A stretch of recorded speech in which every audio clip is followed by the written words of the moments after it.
এমন অবাক কাণ্ড আগে কখনো দেখিনি। ভাগ্যিস তোমরা আমাদের পাড়ায় এসেছিলে। এমন লক্ষ্মীমন্ত মেয়ে যে এই প্রথম আমাদের পাড়ায় লক্ষ্মী পেঁচা এলো। তোমার থেকে দেখে এবার আমরাও প্রতি বৃহস্পতিবারে লক্ষ্মী পুজো করব। তাহলে মা লক্ষ্মীর আশীর্বাদ আমাদের মাথায়ও থাকবে। এতদিন ভেবেছিলাম মা বোধহয় আমাদের ছেড়ে চলে গিয়েছেন, আমরা বোধহয় লক্ষ্মী ছাড়াই হয়ে গেছি।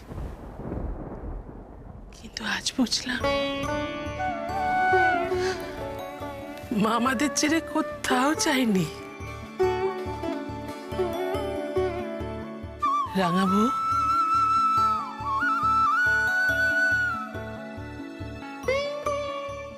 আমি আজ বুঝতে পারছি বড় বউ একদম ঠিক কথা বলতো, জানো? তুমি আমার সংসারের লক্ষ্মী মা।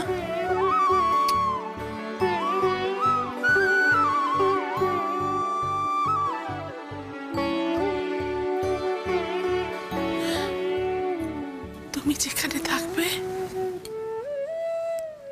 আমার মা লক্ষ্মীও সেইখানেই থাকবেন।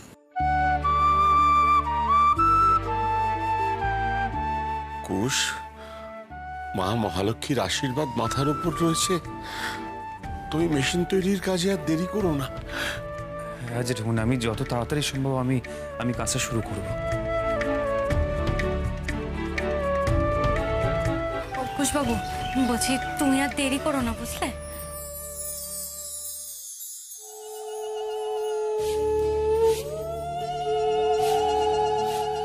মাগো, অনেকদিন পর তুমি আমাদের আশার আলো দেখিয়েছো।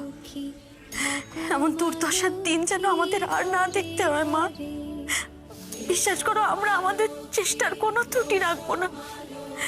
শুধু তুমি তোমার আশীর্বাদের হাত দুখানি আমাদের মাথার উপর সব সময় রেখো গো, সব সময় রেখো।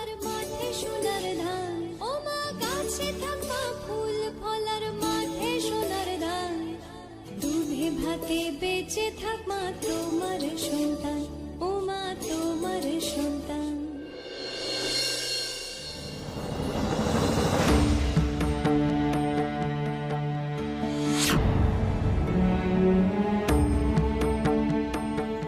কি অবস্থা! পুরনো খাবার পড়ে রয়েছে। ইস, ছি ছি ছি ছি ছি। এগুলো কেউ সরাইনি। পিঁপড়ে ধরে গেছে।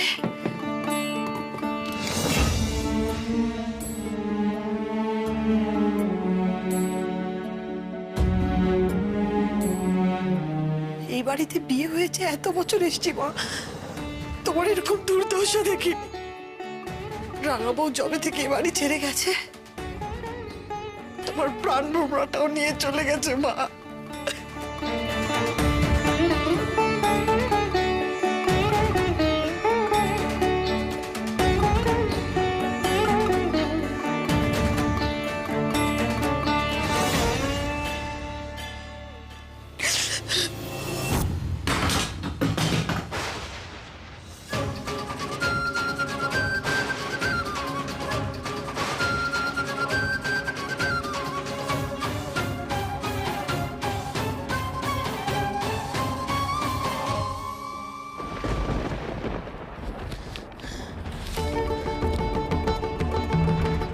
দোল পূর্ণিমা নিশি নির্মল আকাশ, ধীরে ধীরে বহিতেছে মলয় বাতাস।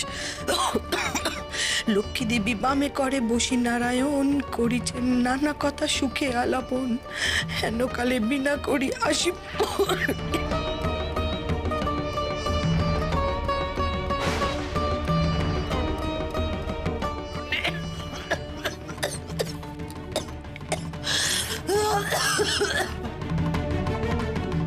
আর কত খারাপ হবে মা? আমি বেঁচে দেখি কি করবো? এই তো অংশ দেখবো। তার থেকে তো ভালো মা আমার চলে যাওয়াই ভালো। অনু, অনু, তুমি আবার এসব কথা বলছো? ওঠো, ওঠো বলছি, ওঠো, ওঠো, ওঠো, ওঠো, ওঠো। চলো চলো এখান থেকে, ডাক্তারের কাছে যেতে হবে, চলো। কোথাও যাবো না, কোথাও যাবো না। লাগছে না, আমি কোথাও যাবো না। দেখো অনু, বাস্তবটাকে তো মেনে নিতে হবে। আমাদের হাতে তো এসব কিছু নেই, কিন্তু ডাক্তারের কাছে যাওয়াটা তো প্রয়োজন। অনু, এই তো তোমরা দুজন এখানেই আছো, ভেরি গুড। বলছি শোনো না, আমার তোমার সাথে কিছু দরকারি কথা আছে। বাড়িটা নিলামে উঠছে, ডেট তো এগিয়ে এসছে। তুমি কাকাদের সঙ্গে টাকা পয়সা নিয়ে কথা বলে নিয়েছো তো? আমার এমন নীচ প্রবৃত্তি নেই যে আমার বাবার স্বপ্নের বাড়ি নিলামে তুলে সেই টাকা আমি আত্মসাৎ করব। বাবা, ব্যাস, এই নিয়ে আমি আর কোনো কথা বলতে চাই না। বলতে চাই না মানেটা কি? বলতে হবে। তোমার জন্য তো আমাকে সাফার করতে হচ্ছে বাবা। আসলে কি বলো তো, তোমার নিজের না কোনো মুরদ নেই। তুমি একটা কাজ করো, সারাদিন ওই বইয়ের মধ্যে মুখ লুকিয়ে বসে থাকো। আসলে কি বলো তো, তুমি দুর্বল, ভীতু। ওই সোনা কাকাদের সঙ্গে তোমার লড়ার ক্ষমতা নেই, তাই এই নীচ প্রবৃত্তি এসব বলে বলে তুমি কাটিয়ে যাচ্ছ। কিন্তু এসব বলে না তুমি আমাকে ভজাতে পারবে না। এটা আমার হকের টাকা বাবা, এটা আমার হকের টাকা। মা,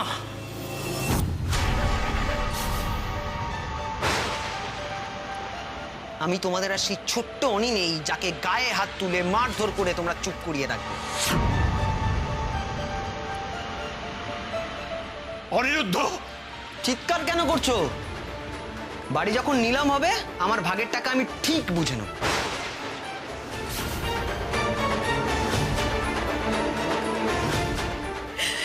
এবার বুঝতে পারছো, এবার বুঝতে পারছো আমি কেন চলে যেতে চাই, কেন আমি চলে যেতে চাই। আর কিছুদিন বাঁচলে তো আমি এই ছেলের হাতে মার খাবো। ও তোর কাকাদের পথ ধরেই হাঁটছে। কি করবো আমি বেঁচে থেকে, বলো? আমার বেঁচে থেকে আমি কোনো দরকার নেই, কোনো দরকার নেই আমার বেঁচে থাকা।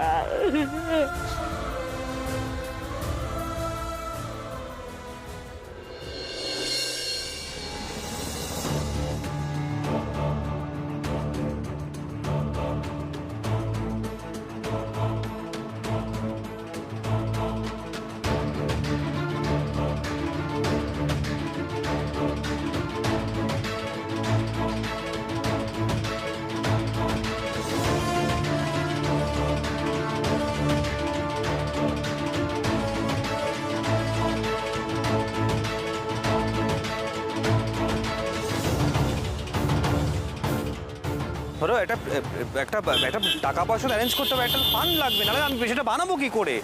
আমি বুঝতে পারছি না কি করে সম্ভব পাখি। কুশবাবু, ইনভেস্টমেন্ট তো কেউ করছে না। আমার কথাটা শোনো, তুমি যখন মনস্থির করেই নিয়েছো তখন দেখবে ঠিক একটা ব্যবস্থা হয়ে গেছে। পাখি, আর মাত্র একজন বাকি, সবাই তো রিজেক্ট করে দিচ্ছে, আর কি ব্যবস্থা হবে? এইভাবে হার মানলে চলবে না কুশবাবু, এটাই আমাদের ঘুরে দাঁড়ানোর একমাত্র পথ। চলো দেখি, চলো একবার।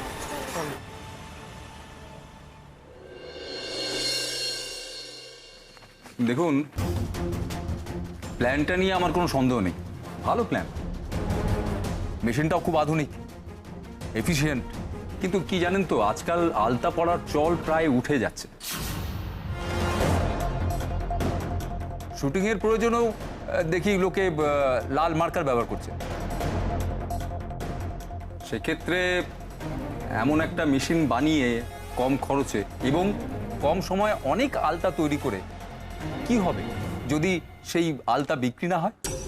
আলতা তো আমাদের ঐতিহ্যর সঙ্গে জড়িয়ে রয়েছে।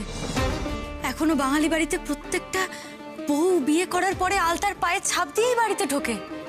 তাদের নতুন বাড়িতে, নতুন সংসারে ঢোকার সাক্ষী হয়ে থাকে এই আলতা পায়ের ছাপই তো। পুজো পার্বণে, বিজয়া দশমীতে সবসময় আলতার চল আছে। এখনো কোনো বিয়ে বাড়িতে তত্ত্বের সময় আলতা সিঁদুরই কিন্তু পাঠানো হয়, পান সুপুরিও দেওয়া হয়, মানে মানে দিতেই হয়, এটাই তো রীতি। আমার শ্বশুর বাড়িতে তো কোনো বউ পায়ে আলতা না দিয়ে ঘর থেকেই বেরোয় না গো। প্রতিদিন চান করে উঠে পায়ে আলতা পরতেই হবে, কঠোর নিয়ম। হ্যাঁ, এমন অনেক পরিবার আছে যেখানে মেয়ে বউরা এও স্ত্রীর চিহ্ন হিসেবে এই আলতাকেই মানে। তারা বিশ্বাস করে তাদের জীবন থেকে সবকিছু চলে গেলেও এই চিহ্ন তারা কিছুতেই মুছতে দেবে না। তাই আলতা আমাদের জীবন থেকে কখনো পুরোপুরি চলে যাবে এটা হতে পারে না দাদা। এই মেশিন আমাকে বানাতেই হবে। এটা আমার বাবার তৈরি প্ল্যান, আমার পরিবারের জন্য, আমার বাবার জন্য, আমার নিজের জন্য।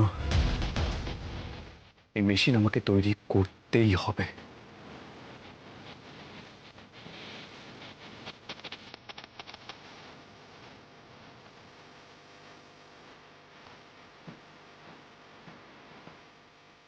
শুধুমাত্র আপনাদের এই কাজের প্রতি প্যাশন আমাকে কনভিন্স করলো কিন্তু আজ।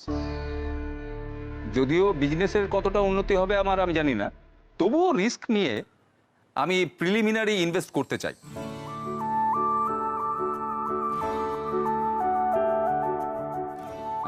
বাকিটা ডিপেন্ড করবে স্ট্র্যাটেজিক সেলসের উপর। আসলে একটা ঐতিহ্যের দায়িত্ব নিতে সবাই এগিয়ে আসে না, আপনারা ওই চেষ্টা করছেন, তাই আমি আছি। আপনি মেশিনটা বানিয়ে ফেলুন।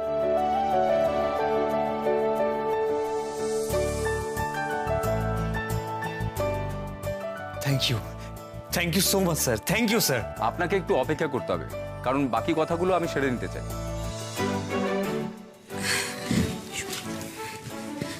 কুশবাবু, বলছি তুমি এখানে বাকি কথাবার্তা মিটিয়ে তারপরে এসো। আমি বাড়ি যাই, জেঠুমনি আর বড় মাকে খবরটা দিতে হবে তো। ঠিক আছে, বড় সুখবর বলো তো। চলো তুমি সাবধানে যেও, ঠিক আছে? আমি একটু কথা বলি। স্যার,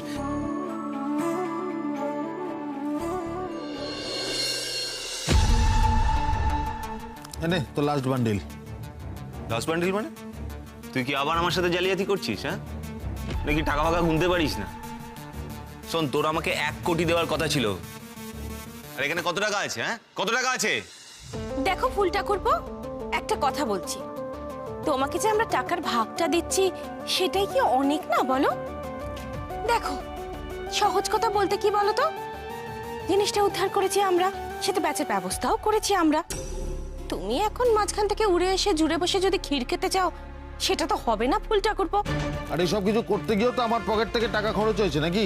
হ্যাঁ, সেটাই বা আমি একা কেন দেবো? হো, সেটাও কি আমার পকেট থেকে দেওয়ার ধান্দা করছিস নাকি? হ্যাঁ, নিজে তো সব কিছু হাতাবি বলে বন্দোবস্ত করেই রেখেছিলিস। শোন সোনাদা, যদি জেলে না যেতে চাস তাহলে আমার ভাগের টাকাটা মানে আমাকে ঠিক করে দে, বলে দিলাম। এই দেবো না, কি করবি তুই? হ্যাঁ শোন সোনাদা, এই টাকা তুই একা হজম করতে পারবি না। আমার নাম কিরণজিৎ শীল, বলে দিলাম। কি ভেবেছো কি তুমি? হ্যাঁ, তুমি কি আমাদের ভয় দেখাচ্ছ না হুমকি দিচ্ছ, কোনটা? দেখো, এবার কিন্তু আমি তোমাকে পরিষ্কার একটা কথা বলে দিচ্ছি ফুল ঠাকুরপো, যে টাকা দিয়েছি তোমাকে সেই টাকাও কিন্তু আমি কেড়ে নেব। মামা বাড়ির আবদার। শোনো, এটা আমার হকের টাকা, কেউ আমার কাছ থেকে নিতে পারবে না, বুঝেছো? দাঁড়া, কি বললি? তোর হকের টাকা? আমার হকের টাকা। কোথা থেকে তোর হকের টাকা হয় রে? কি তোর হকের টাকা? চল ফোট এখান থেকে, ফোট। আরে যা যা, আরে তুই কি করবি? হ্যাঁ, তোরা কি এ বাড়িতে কাউকে শান্তিতে থাকতে দিবি না? তোদের বড় বৌদি অসুস্থ, কারোর কথা না ভাবিস অন্তত সংসারের জন্য এত বছর ধরে যে প্রাণপাত করলো তার কথা ভেবে একটু চুপ কর। দেখুন বড়দা, একটা পরিষ্কার কথা বলছি, আপনাদের এই বাড়িতে থাকতে যদি এতই অসুবিধা হয় তাহলে এই বাড়ি থেকে চলে যান না।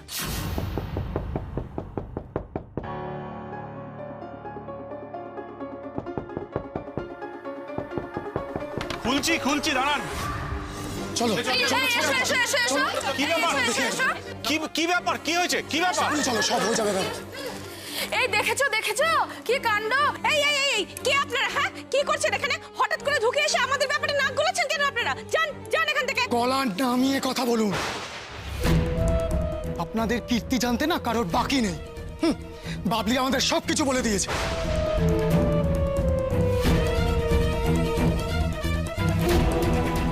ধরুণজ্যোতি বাবুর ছেলে হয়ে আপনারা এই কাজ করতে পারেন, আমরা ভাবতেও পারি না। এই দেখুন, তখন থেকে কি বলে যাচ্ছেন বলুন তো আপনারা? আমরা কিছুই বুঝতে পারছি না। এটা দেখুন, তারপর বুঝতে পারবেন কারা ফালতু বলছে নাকি। দেখুন, উত্তর কলকাতার বিখ্যাত ব্যবসায়ী তরুণজ্যোতি শীল, তার স্ত্রী, ভাইপো আর ভাইপো বউয়ের জীবন সংগ্রামের কাহিনী আজ শোনাবো আপনাদের। সম্ভ্রান্ত আলতাবাড়ির মানুষ হয়েও জীবন ধারণের তাগিদে আজ তারা চালাচ্ছেন এই চায়ের দোকান। তবুও তাদের মুখে হাসি, লড়াই করার মানসিকতা নষ্ট হয়ে যায়নি। রাজপ্রাসাদের সুখ হঠাৎ ছেড়ে এসে কুড়ে ঘরে জীবন কাটানো সহজ নয়, তবে ওনারা এই জীবন যুদ্ধে হেরে যেতেও প্রস্তুত নন, তাই লড়ে চলেছেন প্রতিনিয়ত। সব মিথ্যে কথা, ফালতু কথা বলতেছিস। আর এইসব কথা শুনে আপনারা আমাদের সাথে ঝামেলা করতে এসছেন? হ্যাঁ, আরে যান তো, যান। ওরা নিজেরা নিজের ইচ্ছে বাড়ি ছেড়ে চলে গেছে, উল্টে প্রতি পদে আমাকে অপমান করে যাচ্ছে। একটা কথা আপনারা সবাই জেনে রাখুন, ওদেরকে কিন্তু আমি ছাড়বো না। এই পাড়ায় এইসব অসভ্যতা একদম সহ্য করবো না আমরা, এই বলে দিলাম। একদম একদম ঠিক ঠিক কথা বলেছেন। একদম ঠিক, একদম ঠিক। মা বাবার সঙ্গে যারা এমন করতে পারে, না জানি বাইরের লোকেদের সাথে তারা কি কি করবে। এদের একদম বিশ্বাস নেই, এদের ধরে একদম থানায় নিয়ে যাওয়া উচিত। এইসব ছেলে পুলে থাকার চেয়ে না থাকা ভালো।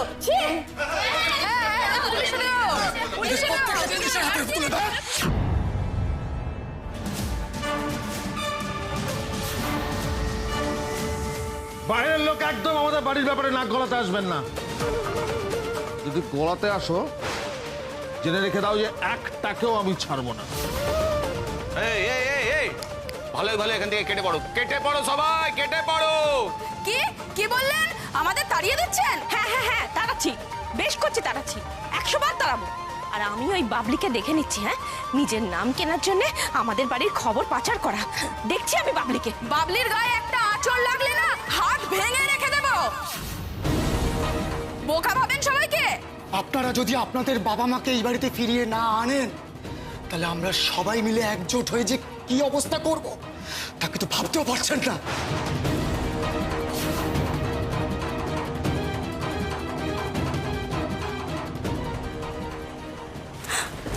একটু একটু ভিক্ষে দিয়ে যাও না, দুটো ভাত খাবো। একটু ভিক্ষে দিয়ে যাও কেউ, দুটো ভাত খাবো। এই দাও না, দাও না।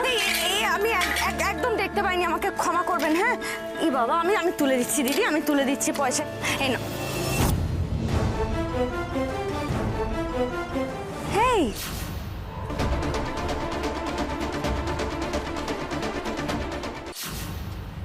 আপনাকে কোথায় যেন একটা দেখেছি মনে হচ্ছে। এই দাঁড়াও দাঁড়াও, দেখি।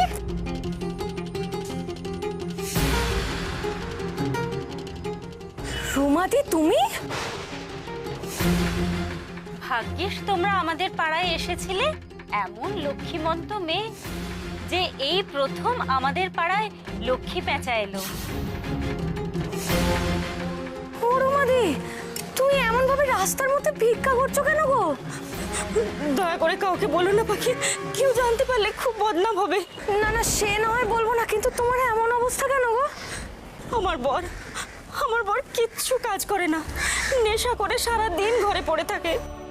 আমি লোকের বাড়ি কাজ করে যেটুকু টাকা রোজগার করতাম তাই দিয়ে আমার সংসার চলতো, কিন্তু সেই কাজটাও চলে গেছে ওর জন্যে।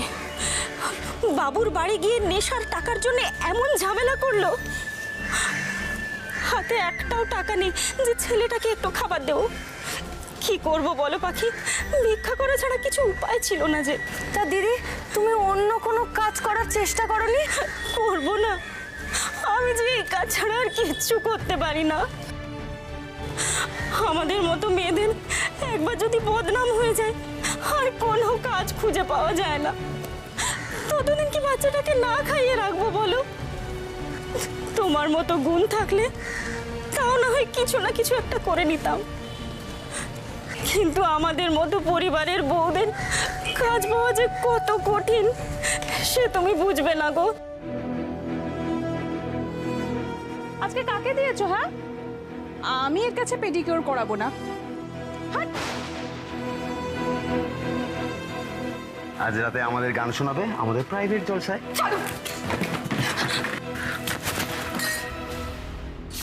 আমি বুঝি গো রুমাদি, সে তুমি যেমন বাড়িরই মেয়ে বউ হও না কেন, তোমার মধ্যে যত গুণই থাকুক না কেন, মেয়েদের কাজ করতে গেলে পদে পদে বিপদের মুখে পড়তেই হবে।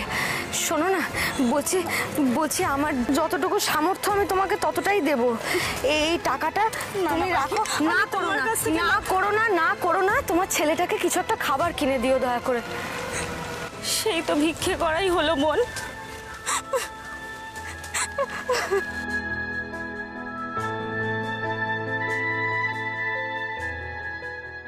বস্তিতে হয়তো রুমাদির মতো আরো অনেক মহিলা রয়েছে যারা পরিবারকে বাঁচাতে নিজের মান সম্মান জলাঞ্জলি দিতে বাধ্য হয়।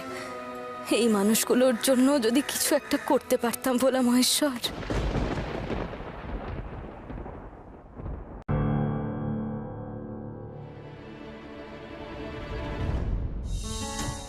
কাকা বাবু, এই তো। আপনি কখন এলেন? আরে সুখী থাক মা, সুখী থাক, সুখী থাক। থাক থাক থাক থাক। একটু এই আগে আসলাম। থাক থাক, হয়েছে হয়েছে। আচ্ছা আচ্ছা। আজকে না আমি একটা তোমাদেরকে গুড নিউজ দিতে এসেছি। Good news? ভালো খবর তো আজকাল আর চট করে শুনি না। বলুন কি বলতে এসছেন? আপনাদের যে দোকানের ভিডিও ছিল না, ওটা আমি এভাবেই স্প্রেড করেছি আপনাদের পাড়াতে যে আপনার যে বেশরম ছেলেরা আছে আর মুখ দেখাতে পারবে না। मकान बेचने का कीड़ा ही दिमाग से हट जाएगा टोटली।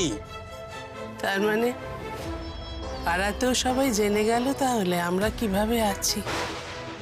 কত মশাই, আর লজ্জায় মুখ দেখাবার জায়গা রইল না গো।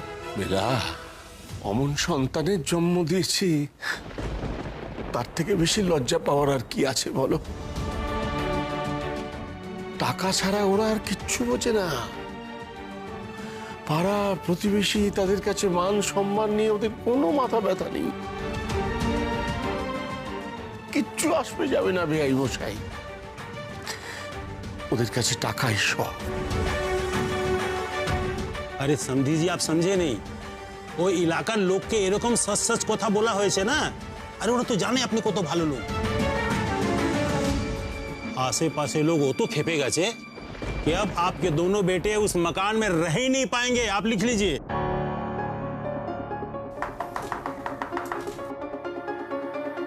বড় মা, আমি দেখছি।